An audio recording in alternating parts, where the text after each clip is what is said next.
Hello and welcome back to Aussie Cadet Edwards. In today's video, we're going to be taking a look at how to pack your pack. Let's start with the sleeping compartment. The top of the pack is located here. The bottom of the pack is here, which includes all of my sleeping gear, such as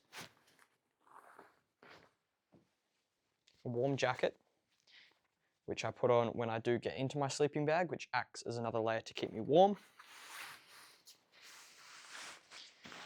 Army issued sleeping bag, which you'll see is very big, but it is insanely warm and will keep you dry.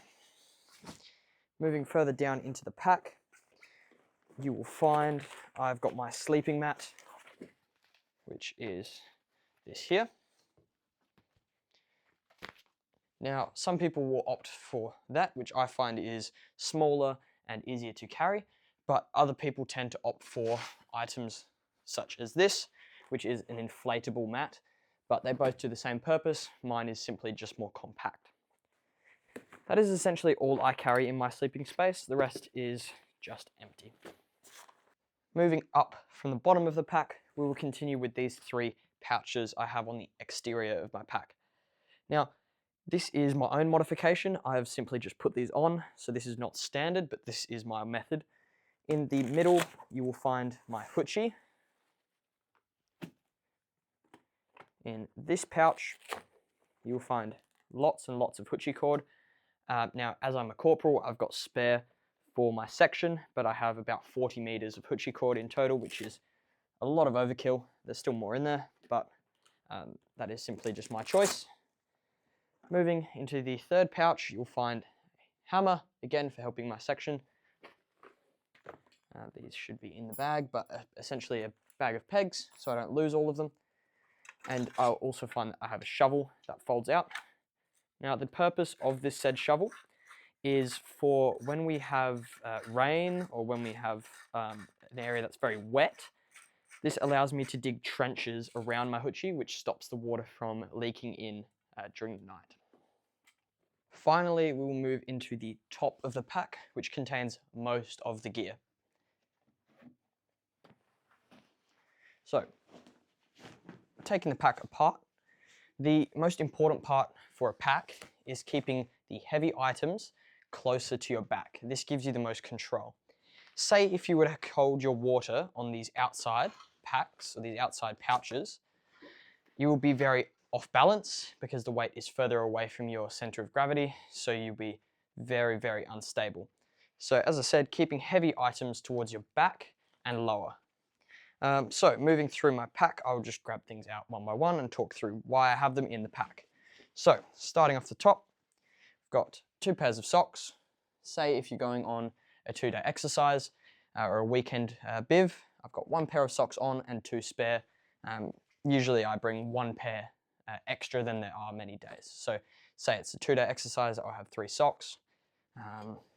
That's pretty much how I tend to do it, but again, up to your personal preference with what you would like to carry. Moving along, you'll find some other items that might be required on a packing list, such as your sneakers. It should also be noted that the items that you need to access the most frequently should be at the top, such as your socks, or maybe changing into PT gear or your jumper, depending on if you put your jumper in the top or bottom, just somewhere where it's easily accessible so that you can put it on and off without having to dig through your entire pack. So with that being said, here is my jumper sitting at the top of the pack, near my socks, and my PT gear. Moving down into the pack, you'll find my second set of uniform. Now this is just an example. This is not my actual set of uniform, but this is just some DPCU to represent. So that would be my second set of uniform. Moving down, find another set of uniform. These are my dad's from the army. These are very, very old. So again, not actual issued uniform, but just as a representation. And again, moving further down into the pack, you'll find your heavier items. Depending on what you're carrying, you might find some metal items, etc. Another item that you might find most commonly in your webbing, but you never know where you're carrying it, is a first aid kit. Again, don't have one with me, so I've just put an example together, some bandages, some Band-Aids, and some alcohol swabs. Obviously, you might have a few more things to add to that if you were going to want to be a bit more advanced, but that sort of acts as a first aid kit. Other items you might find in your pack down in your sleeping area is your ground sheet, which I did not include, but it is usually something that you will take with you and is an important item to have when you're setting up your sleeping area. One of the videos I put out about a year ago about what I bring out field, I had someone put in a comment saying, I have a sleeping mat, but it doesn't fit.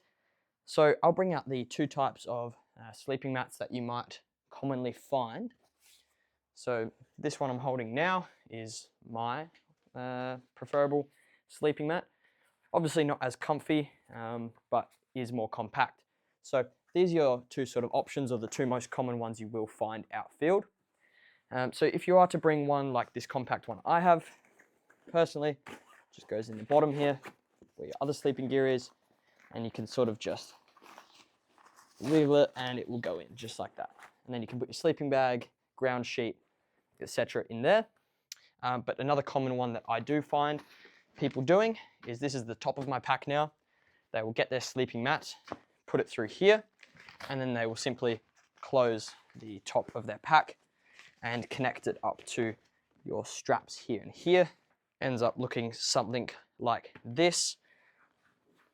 But it is completely up to you. If you're wanting to put your sleeping mat in the top like that, that's completely up to you. Or if you want to do a more compact one like mine at the bottom, again, completely up to you.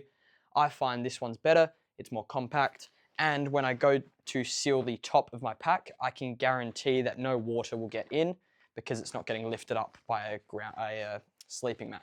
Thank you so much for watching the video. I hope you enjoyed. It was a little bit of a boring one, but it is an important lesson that cadets should watch. Please don't forget to like and subscribe to the channel. I would greatly appreciate the support.